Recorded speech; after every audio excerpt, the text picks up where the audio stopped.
Wala na sa inyong ginawang matino ang tao. Administrasyon ng duta ay wala kayong mga kibo, kahit na ginagago na ang taong bayan. Alam mo, tama talaga yung sinabi mo. Tumpak na tumpak yung sinabi mo. Real talk lang tayo ha, real talk.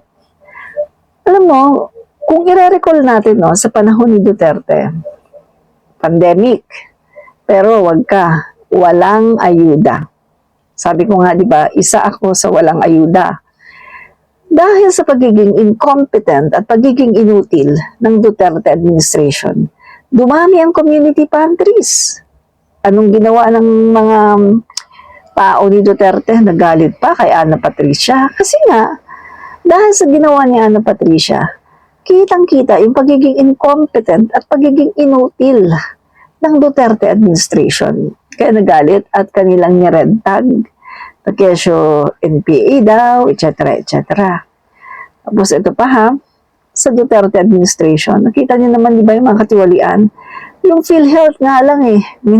Naramdaman ba natin ang PhilHealth sa panahon ni Duterte? Gosh, hindi natin naramdaman ang PhilHealth sa panahon ni Duterte. At kita niyo ha, mga kaibigan, yung ginawa nga niya sa Parmali, di ba? Pinasandok niya yung pera natin sa Parmali, sa kanyang mga alipores na mga tsekwa. At tingnan niyo ha, ang nangyari sa DOH? Bilyong-bilyong, napakalimpak-limpak, bilyones ang talaga namang kini-question dito sa DOH.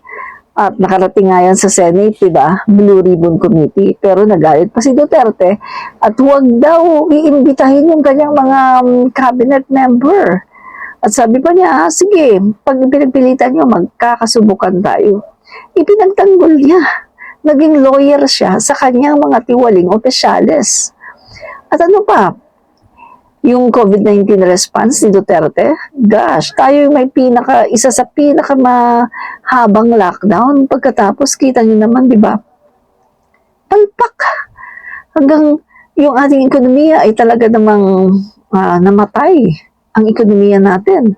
Nagsara ang halos lahat ng mga maliliit na mga negosyo, pati malalaking negosyo. At kaunti lang ang nakapag-survive. Kita niyo mga kaibigan na nawalan tayo lahat ng trabaho. Pero wala naman tayong ayuda na natatanggap galing sa gobyerno.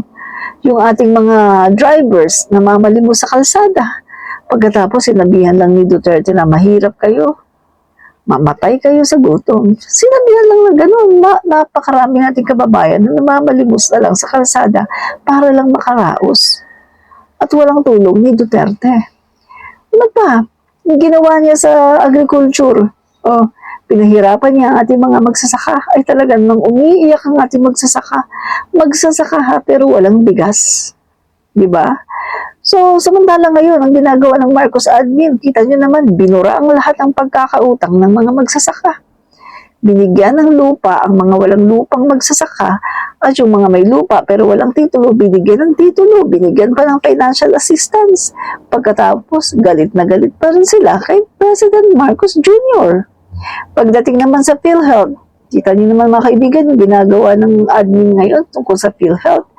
Guys, dinoble-doble na ang coverage ng hospitalization at ating mga benepisyo. Ay doble-doble na yung coverage ng mga sakit, ng mga malalalang sakit katulad ng cancer at ng kidney. So, kitang-kita natin na napakaraming mga ginagawa ang ating Pangulo ngayon at ang administrasyon. Pero eto sila, galit na galit sila.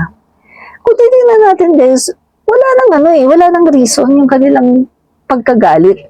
Parang hatred na lang talaga, parang galit na lang talaga sa isang personalidad, galit sa isang pangulo, yun na lang talaga eh.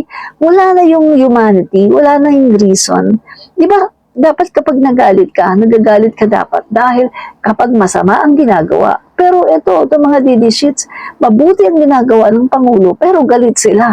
Pero sa isang tao, na napakasama ng ginawa sa bayan for 6 years, hindi sila galit at gusto nilang iluklok pa sa kapangyarihan ang anak. Saan ka nakakita ng ganong klaseng pag-iisip? Di ba? DD sheets lang yan. Sabi ko nga sa inyo, they were trained to be cults. mga kulto talaga yung mga yan, mga kaibigan. Mga kulto.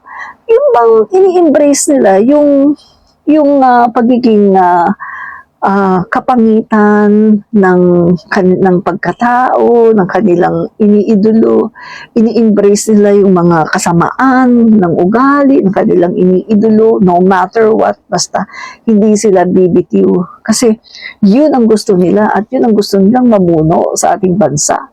Kahit na nakita nila na napakasama ng ginawa sa bayan at wala namang nagawang reforma sa lahat ng sektor, sa lahat ng ahensya, gusto pa rin nila kasi nga sanay sila, train sila para maging kulto. Di ba? So, tingnan niyo mga kaibigan na sa panahon ni Duterte, ano bang nagawa niya?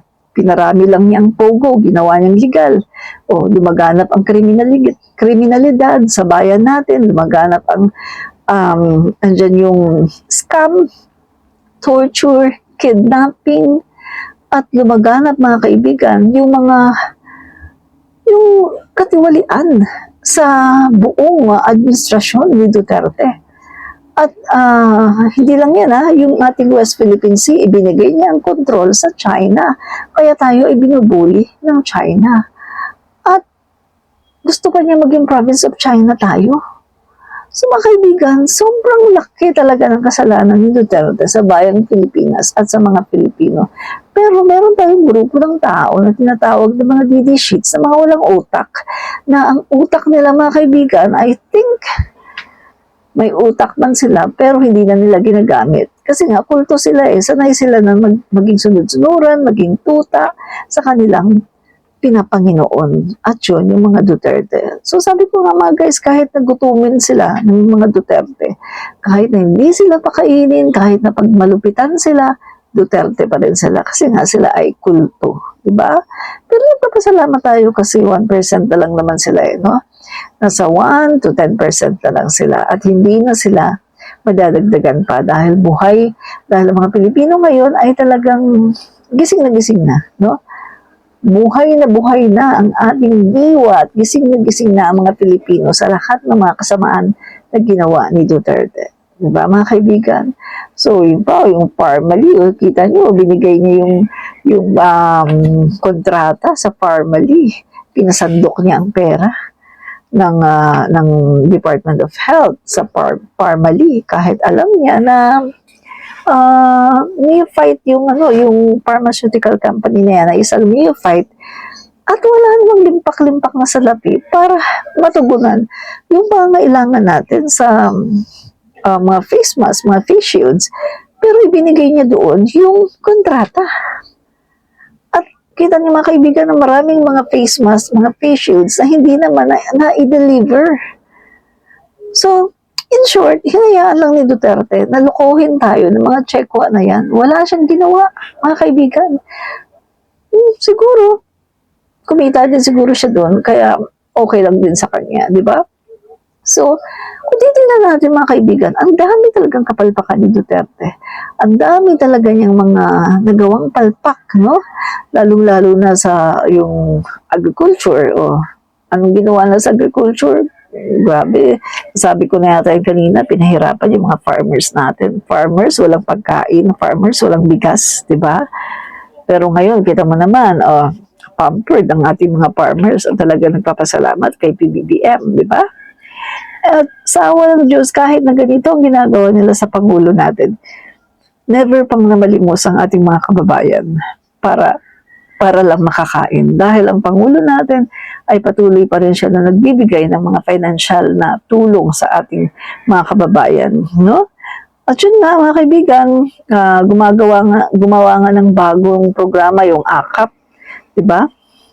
Itong AKAP na to, tulong ito para sa mga minimum wage earners. Pero binabatikos pa ng mga D-sheets. Diba?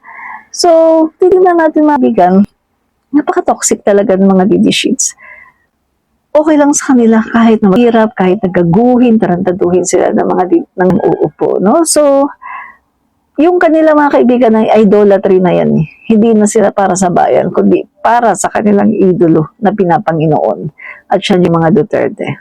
Guys, no? So, wala na tayong magagawa sa kanila, kundi ipagdasal na lang na sana ay matauhan sila isang araw.